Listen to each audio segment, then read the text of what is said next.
Hello વિદ્યાર્થી મિત્રો, તમારું સ્વાગત કરું છું. હું લઉં છું ધોરણ 10 ગણિત અને એની અંદર પ્રકરણ નંબર 3 દ્વિચલ સુરેખ સમીકરણ યુગ્મ. પ્રકરણ ત્રીજું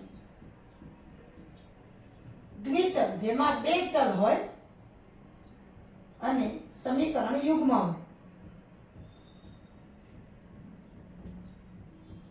એટલે કે બે સમીકરણ હોય, સમીકરણનું જોડકું હોય. હવે જુઓ, એમાં હું લઉં છું સ્વાધ્યાય 3.2 જે તમારા પાઠ્યપુસ્તકની અંદર પાના નંબર 28 પર આપેલ છે. તમારું પાઠ્યપુસ્તક ખોલો તો એની અંદર પાના નંબર 28 ઉપર આ પ્રકરણ 3 જે છે એનું સ્વાધ્યાય 3.2 આવેલું છે. એમાં પહેલા જે દાખલો છે પહેલો એનો છઠ્ઠો પેટા વિભાગ આપણે પહોંચ્યા છીએ. દાખલા નંબર 1 અને પેટા વિભાગ છે છઠ્ઠો. જુઓ, પહેલા દાખલાની સૂચના છે કે નીચેના દ્વિચલ સુરેખ સમીકરણ યુગ્મનો ઉકેલ આદેશની રીતે મેળવો. આદેશની રીતે એટલે એક ચલ છે એને બીજા ચલના સ્વરૂપમાં ફેરવી અને જે સમીકરણનો ઉકેલ મેળવે એને આદેશની રીત કહેવાય. આપણે છેલ્લો દાખલો એટલે કે પહેલાનો છઠ્ઠો પેટા વિભાગ જોવાનો છે. રકમ લખું છું 3/2 ઓછા 5/3 બરાબર -2. ત્યાર પછી x/3 વત્તા y/2 બરાબર 13/6. હવે જુઓ, જે પહેલું સમીકરણ છે એને આપણે પહેલું સમીકરણ કહીએ, બીજું સમીકરણ કહીએ.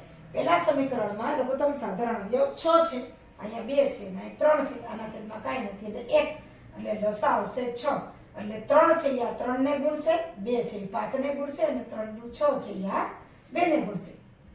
એટલે 3 ગુણ્યા 3 એટલે આવશે 9x ઓછા 5 ગુણ્યા 2 એટલે 10y અને બરાબર ઓછા 2 ગુણ્યા 6, 3 દુ 6 એટલે 6 દુ 12 ઓછા 12. સમીકરણ આવ્યું ત્રીજું.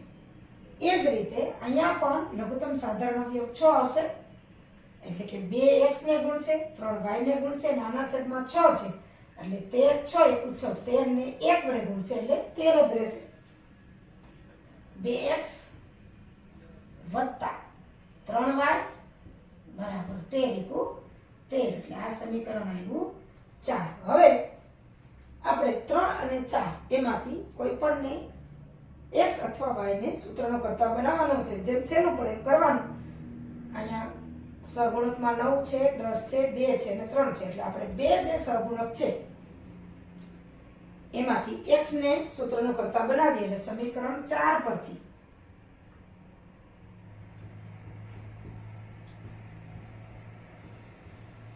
x ની કિંમત લેતા સમીકરણ 4 માં આપણે x ને સૂત્રનો કરતા બનાવીએ તો 2x બરાબર 3y સામેની બાજુ જશે એટલે માઈનસ, હજી અહીંયા x છે એને એકલો કરવાનો છે એટલે 2 અહીંયા છેદમાં જશે એટલે કે x બરાબર 13 ઓછા 3y 2 ગુણાકારમાં છે એટલે સામે જશે તો છેદમાં. એને સમીકરણ આપણે કહી દઈએ 5.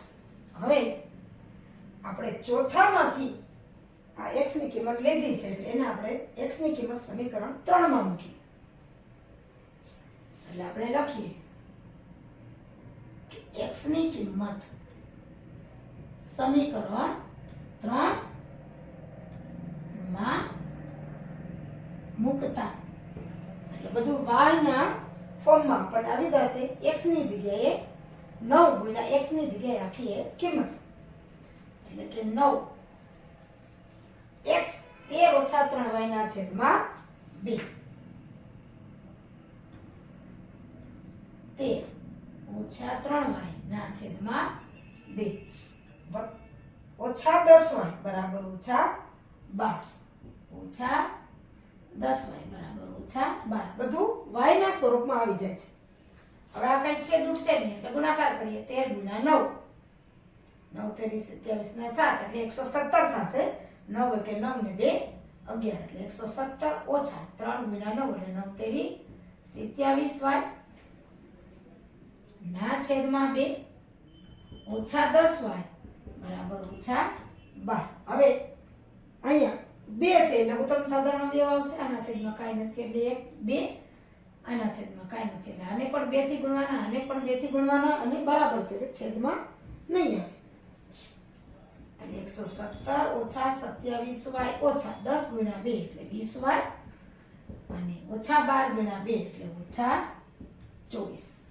હવે y છે એનો સરવાળો કરી લઈએ એટલે 117 ઓછા 27 અને 20 એટલે 47y બરાબર ઓછા 24. હવે આપણે y ની કિંમત શોધવાની છે તો 47y ને આ બાજુ લઈ લઈએ એટલે પ્લસ થઈ જશે, 24 ને આ બાજુ લઈ લઈએ એટલે એ પણ પ્લસ થઈ જશે. 117 વત્તા 24 બરાબર 47y એટલે કે 47y બરાબર આનો સરવાળો કરીએ. 7 ને 4 11 ના 1 વધી 1 1 ને 2 2 ને 2 4 અને 1 ના 1 એટલે કે 141.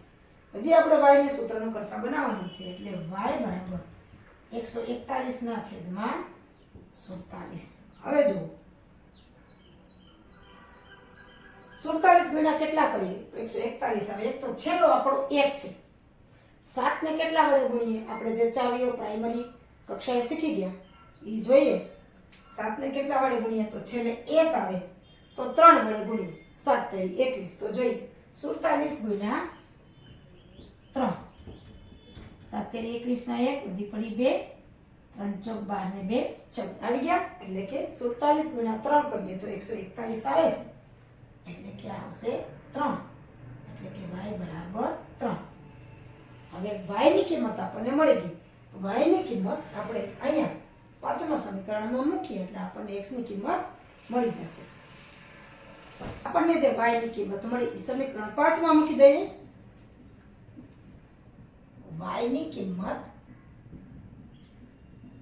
સમીકરણ 5 માં મૂકતા સમીકરણ 5 શું છે તો કે x બરાબર 13 ઓછા 3y ના છેદમાં 2 માં y બરાબર 3 લેતા જે આપણને y ની કિંમત મળી છે એટલે x બરાબર 13 ઓછા 3 છેદમાં 2 એટલે કે x બરાબર 13 3 ઓછા 3 એટલે 9 છેદમાં 2.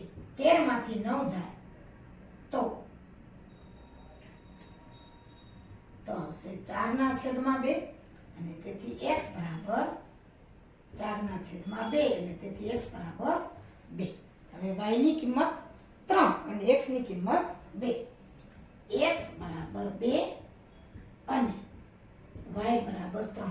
હવે આપણો આ જવાબ સાચો છે કે ખોટો એ જોવા માટે આપણે જે સમીકરણ આપ્યું છે એમાં x અને y ની કિંમત મૂકી દઈએ. તો ચકાસણી કરવા માટે જો સમીકરણોમાં x અને y ની કિંમતો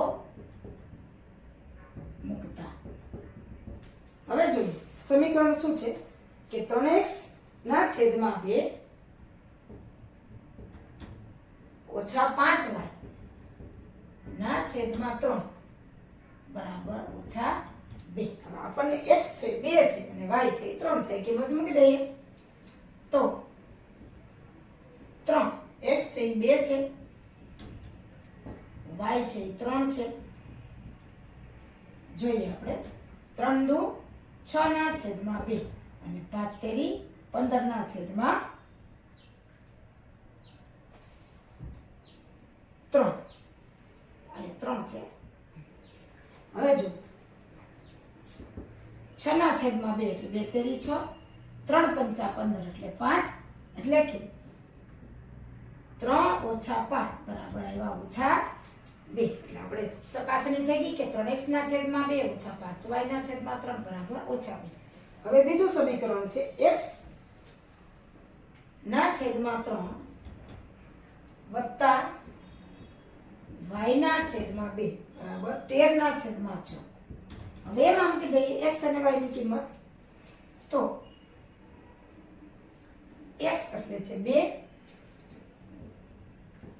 y એટલે છે 3. હવે જુઓ આમાં છેદ નહીં ઉડે પણ લઘુત્તમ સાધારણ અવયવ 6 થશે.